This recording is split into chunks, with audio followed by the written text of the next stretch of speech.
তোমাকে খেলাটি দেখানোর জন্য যা যা লাগবে সেগুলো হচ্ছে ডিম, পানি, লবণ, বিকার। বিজ্ঞানী, এবার আমি ডিমটিকে ভাসাবো। হ্যাঁ,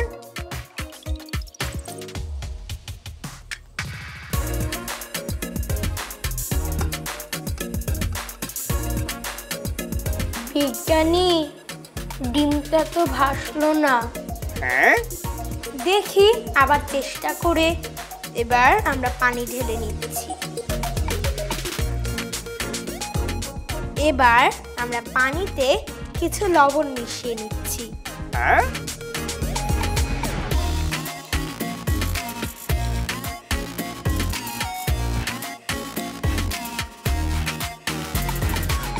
এবার ভালো করে মিশিয়ে নিন।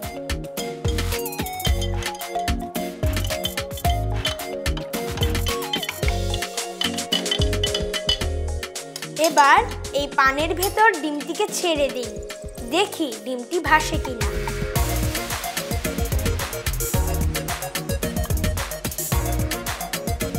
কি মজা, ডিমটা ভেসেছে। বাহ, চমৎকার চমৎকার একটি খেলা দেখালে বন্ধু বিজ্ঞানী। দারুণ বন্ধু ত্রিদীপ, সত্যি অসাধারণ হয়েছে খেলা।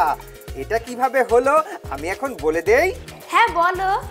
আচ্ছা শোনো, তুমি প্রথমে স্বচ্ছ পানির বিকারে একটি ডিম ছেড়ে দিয়েছো, কিন্তু ডিমটি ডুবে যায়।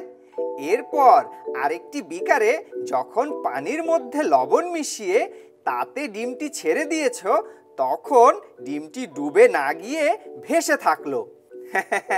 আর্কিমিডিসের প্লবতার তত্ত্ব অনুযায়ী মানে হলো সাধারণ পানির চাইতে লবণ পানির প্লবতা বেশি, তাই লবণ পানিতে ডিম ভেসে থাকছে।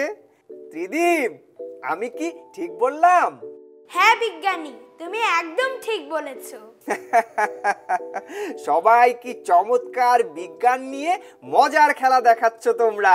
ধন্যবাদ, খুব মজা হয়েছে। বন্ধু বিজ্ঞানী ত্রিদীপ, তোমার সঙ্গে আবারও দেখা হবে, তখন মজার মজার খেলা দেখবো। তুমি ভালো থেকো বন্ধু, বিদায়। ভালো থেকো। হ্যাঁ বিজ্ঞানী, তোমাদের সাথে আবার দেখা হবে, বিদায়।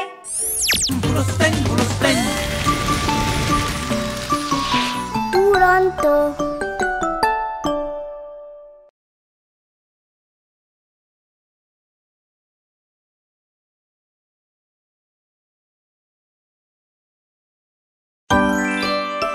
ফেসবুকে ফলো করো এবং ইউটিউবে সাবস্ক্রাইব করো দুরন্ত টিভি।